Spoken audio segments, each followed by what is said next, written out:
The morning sun rose slowly over Maple Ridge, a quiet middle-class neighborhood in Virginia where the most dramatic sound you usually heard was a lawnmower or a dog barking at the mailman. The light fell warmly across the Johnson family's small white house, the kind with a porch swing that rarely moved, and windows that looked like they'd seen years of silent hopes and unspoken grief. Inside, everything was still. Too still, Rebecca Johnson stood at the kitchen sink, staring at a mug of coffee she hadn't touched.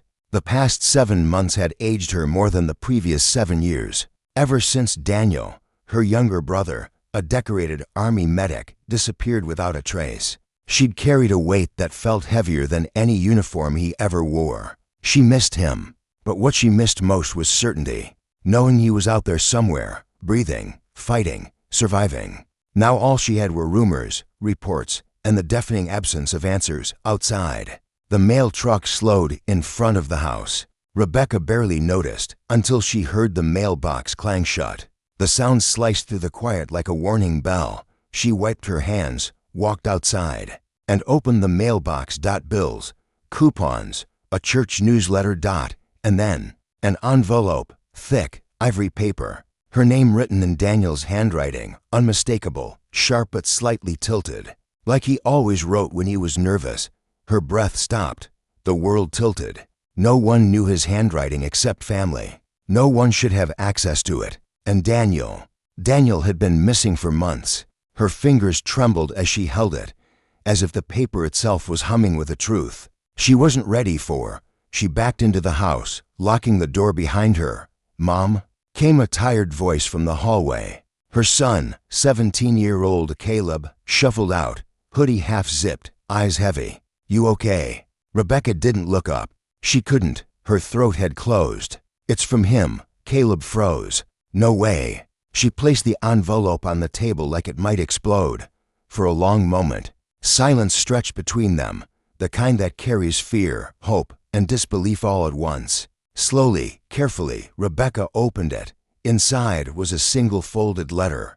Daniel's handwriting flowed across the page in hurried strokes that she began reading aloud. Her voice barely a whisper. ***, Becca, if you're reading this, something has gone wrong. Not with me, with them. I didn't disappear. I was taken off the map by someone who didn't want me talking. Someone close. Someone we both know.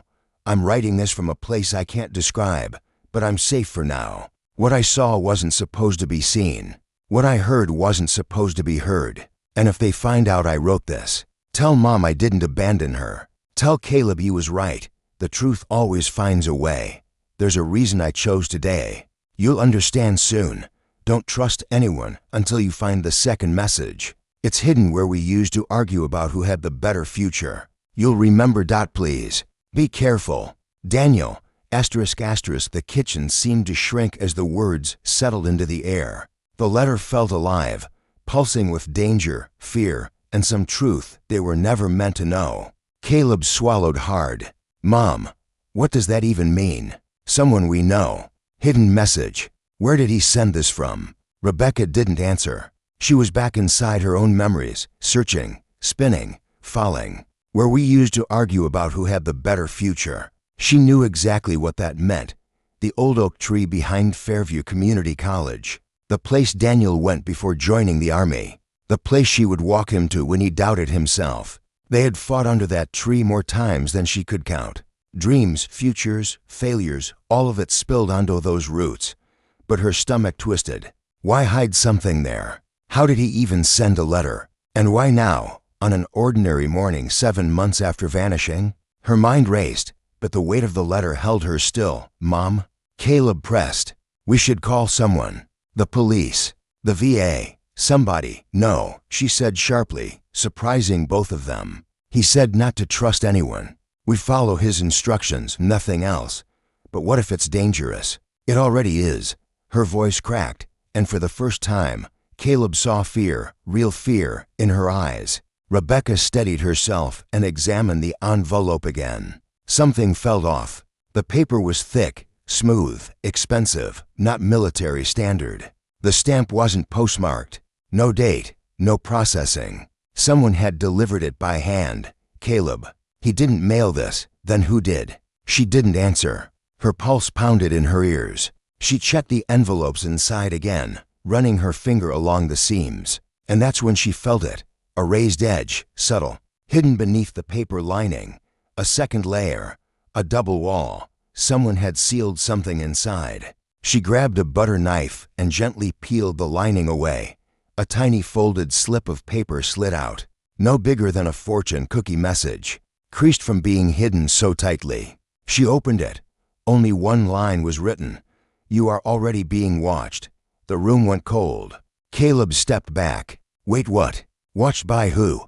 Before Rebecca could reply, movement flickered outside the kitchen window. A shadow. The silhouette of someone standing just far enough away to be blurry, but close enough to know they were watching the house. Her heart stopped.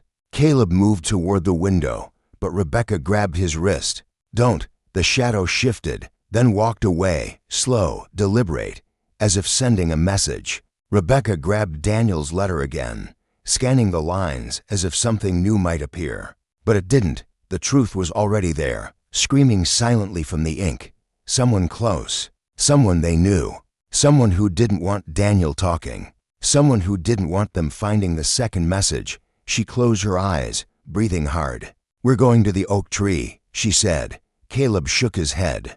"Mom, after that? After someone watched the house?" "No way. We don't have a choice," she replied.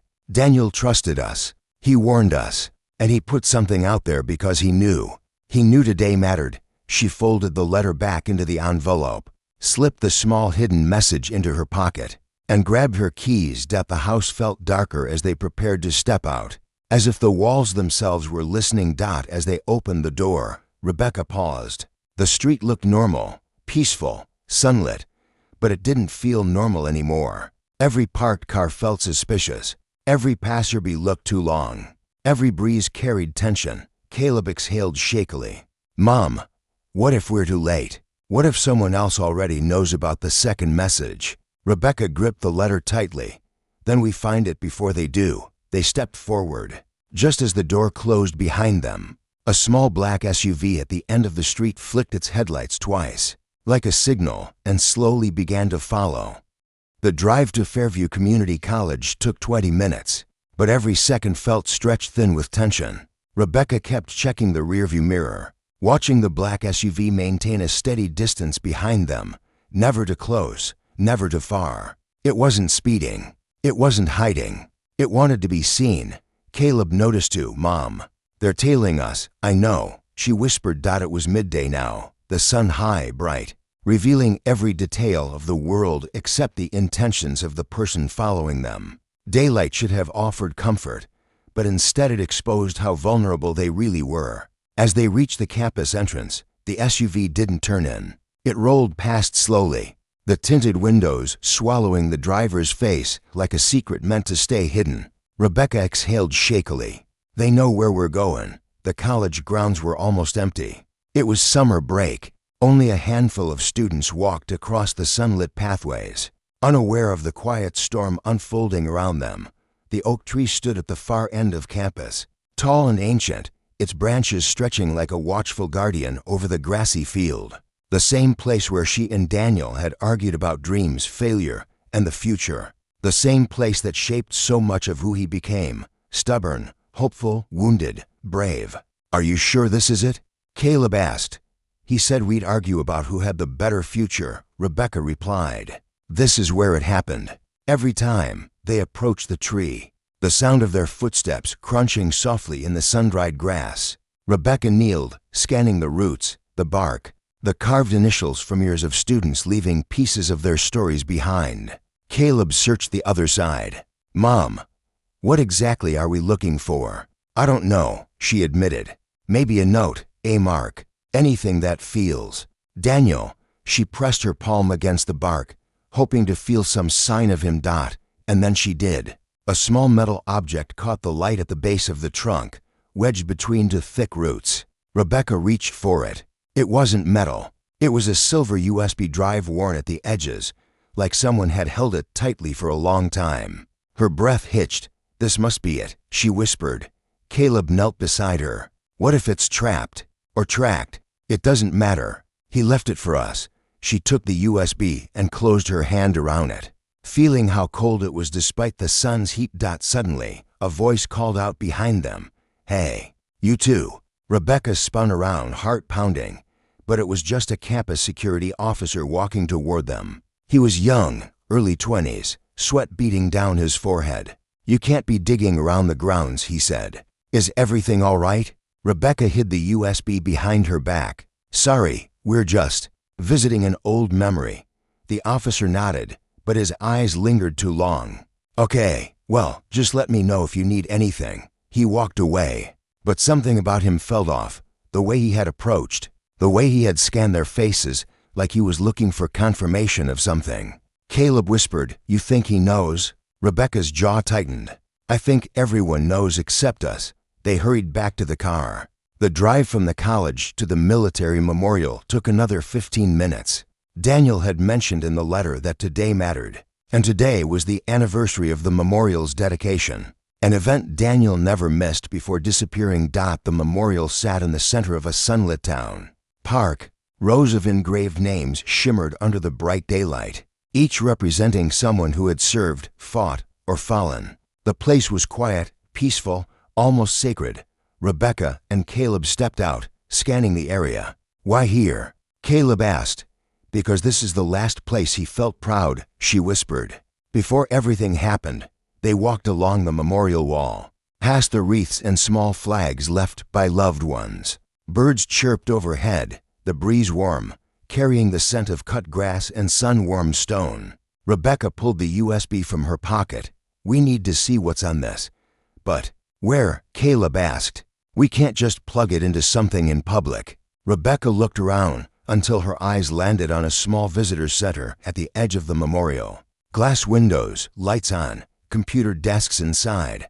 "That's our only option." They entered quietly.